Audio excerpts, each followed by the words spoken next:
kan namutu beektan guyyaa arrantana mana isiidha waqfi mana da'waa quraanaa fi hadiisaa godhuudhaan mana da'waa quraanaa fi hadiisaa godhuun dhagahame jira. Kabajamtoota hordoftoota daawwattoota keenya obboleettii teenya haati faate guyyaa duunuu hin beeknu manni kiyya amma dur mana itti shubbisan ta'ullee har'a booda mana kiyya akiraa tolfachuudhaaf manni kiyya akka mana da'waa quraanaa fi hadiisaa ta'u farrameetiin jira jechuudhaan dubbatte. Egaa kabajamtoota hordoftoota daawwattoota keenya dhimma kanaan wal qabsiisee Sheek Abdusalaam Xiqqaa yookaan Muftii Amin maqaan obboleettii keenya kan namutu haadha faateetti beektan arrarraa jalqabe Faaxumaa yookiin haadha Faaxumaatti jijjiiramuu qaba jechuun dubbatan. Walumaa galatti ani akka mataa kiyyatti gammachuu guddaatu natti dhagahame isinittoo akkami laata jechuunis gaaffiidha. Kabajamtoota hordoftoota daawwattoota keenya garuummoo wanni yeroo baay'ee tokko duubatti nu hambisi sabaata dhabuudha. Akkuma guyyaa arrantana waqfii mana isaanii mana quraanaa fi hadiisaa godhuun gallakkisanitti mana isaanii akiraa san rabbi irra haa tolchu akkuma kanaan akka itti nuuf fufan kabajaa fi jaalalaan isaan gaafanna. Wassalaamu alaikum wa rahmatullahi wa barakatuh. وعليكم السلام ورحمة الله وبركاته. Ustaad Abbaasaa Hajii jedhama. Kan inni itti dhalatee guddate godina Arsiitti magaalaa akkas akkasiitti hima. Haa ta'u malee guddinni isaa sooshaal miidiyaa kanarratti beekamee ture. Maashaallah.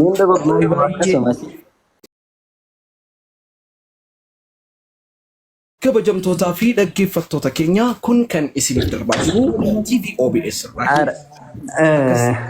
Injarasan viidiyoowwan hojjedhan jala seensanii daawwachuu dandeessanii kan ammoo jechuun asuma taa'ee ammoo dubbadde malee itti yaadille waraqaan barreessine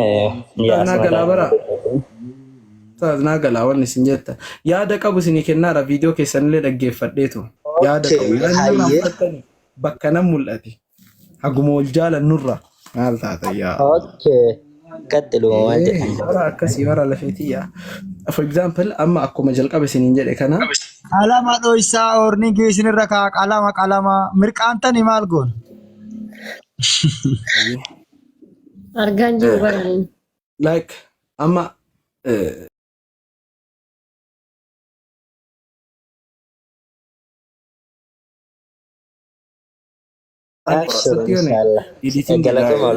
jiru yaada bareedaadha galatooma ulfaadha garuu karoora keessaa hima qaba yeroo itti dhabe malee yeroo itti kan dhabe malee karoora keessaa hima qaba abshuru inshallah fuulduratti hin fooyyessina bareedaadha kennamni keessan baay'ee hima jira kontentii bareedaa qabatanii joornaalistii musliimaa ta'uunis waan bareedaadha wallahi rabbiin bal'isee caalchisee isin haa dabalu inshallah afaan amaaraatiinis gaafa tokko public ta'anii bakka afaanii kanatti waan finfinnee keessatti shaayeen dhuynu yoo taate malee ችግር የለውም mudannoo amma dura afaan kanarratti mudadhee na yaadachiisu eeddani walitti dhiisa guyyaa meeqa ala bulee olee karaa atobistoraa kanatti. Okay, masha Allah. Challenging isin qunname ni jira yeroo tokko tokko osoo fakkaatanii bulanii bareeduma haa ta'u qoyi amma hanga taaptaappii kana miliyoona galchanitti namni 500 kun mee harka takkaan taaptaap godha bismillah maqaan godhaga miliyoona galchanii baana Ustaad Abdulhamid kana jaarraa quraanaa naa kennaa fi ani isaan booda qara inshallah reefu gurra qabee dirqiin fidee dhufe beeytanii asumaan fooloo godhami anillee badhaasa argachuu qaba sababa isaan fidee nama kana maal jechuudha akkas inshallah jaarraa quraanaa isaanii guys follow godhaani nama 400 qofatu hafee abbaasin follow godhaa osoo 50 galchitaniiti hedduu natti tola follow godhaa hin jirtani bakka akkana kana sheexana tarka isin qabana fakkaata follow godhaani yoo 50 na galchitanarra nama tokkotti badhaasa isiniif qopheessa walumaa galatti akkuma walii galaatti yoo har'a 50 na galchitan isiniif qopheessa maalillee hin jedhina oyituma isin na galchitan san isinii hima nama dhibba afur jettee tofe faamilii. Ustaz muftiin hin fuusisa badhaasni kana maali? Dargaggeessa qeessa qacalee kana fuusisuu irra wanti caale maaltu jira? Ustaz muftiin hin Oromoo. fuusisa. Ustaz Kuma shantam Mufti nagalchitan. anaaf dhiisa, Ustaz Mufti anaaf dhiisa. Anatu itti muddaa Rabbi. Abbaasiin qaqqabaa fooloo godhaa gaayis badhaasanii nu qopheesse kana laallaa 50 galu malee hin dubbadhu jedheera nama 300 tofe Allah. abbaasiin fooloo godhaa. Abbaas Jalana fayyadamu. dafa follow godha ka. Sodaadha follow godha. Lakkoofsa kudhan barreessee abbaas jala kanatti yeroo takka irra caalaan isaanii asitti porofaayilii kan kee gizee gattuu qabu waan biraa jedhaani waan ta'eef namoonni hedduun hin beekan jala kanan lakkoofsa kudhan yeroo takka barreesse. Kunoo lakkoofsa tokko ka barreesse kana jechuudha. Itti muddaa fooloo isaa. Kiyyallee asumaan harkuma Abbaasiin tuttanii kiyyallee tuqa. Kiyya qofa ol siqeen du'a. tuqaafi baarakallahu fiikum. Afaan bayanii dubbatuun qabanii baraasila. Wallahi ma haga isaan wannan dan godhaa fi 11 barreessan isaallee ka ustaad Abbaas immoo galcha wallahi isin intarin jaran rizqiidhaa bara maaltu beeka waan rabbi namni kun yookaan akkaawunti masanuu isinii kennuu danda'a nama 50 Niin godhuu dandeetta abbaas koomentii kan kee ka barreessite. Namni moodiitara qabu eenyu jala kana jira mana kiyya. Antiin godhu. Ani aangoon qabu aangoo pingodhuun hin qabu. mee mooditara naa kenni. Qoya namni moodiitara qabu hin jiru qoya moodiitara nama tokko kenna qoya. As kenni mooditara. Moodiitara eenyuun irraa kaasaa. Quraan nu qaraa ammaa agasanii isin as akkana baasanii isaan bal'isaatii mooditara naa kennaafaate. Okke taate.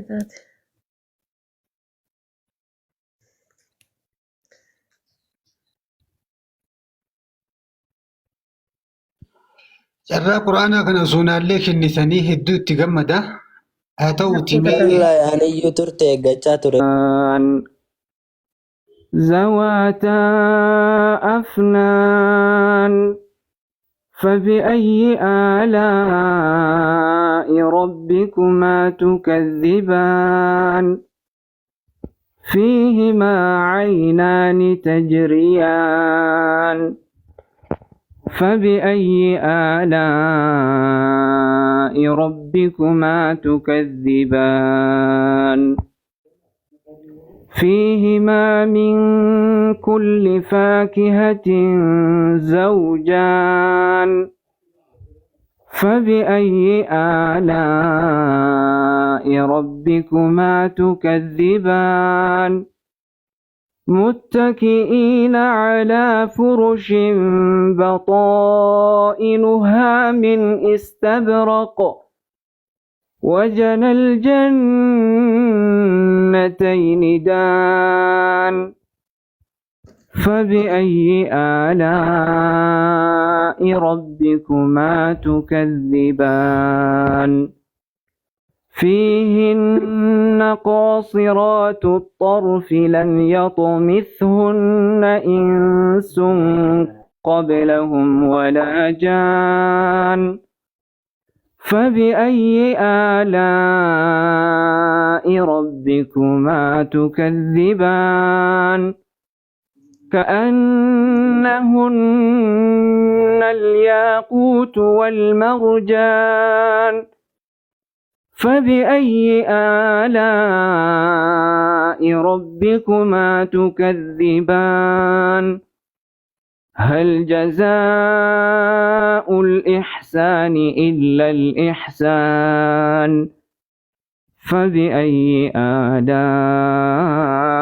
ربكما تكذبان ومن دونهما جنتان فبأي آلاء ربكما تكذبان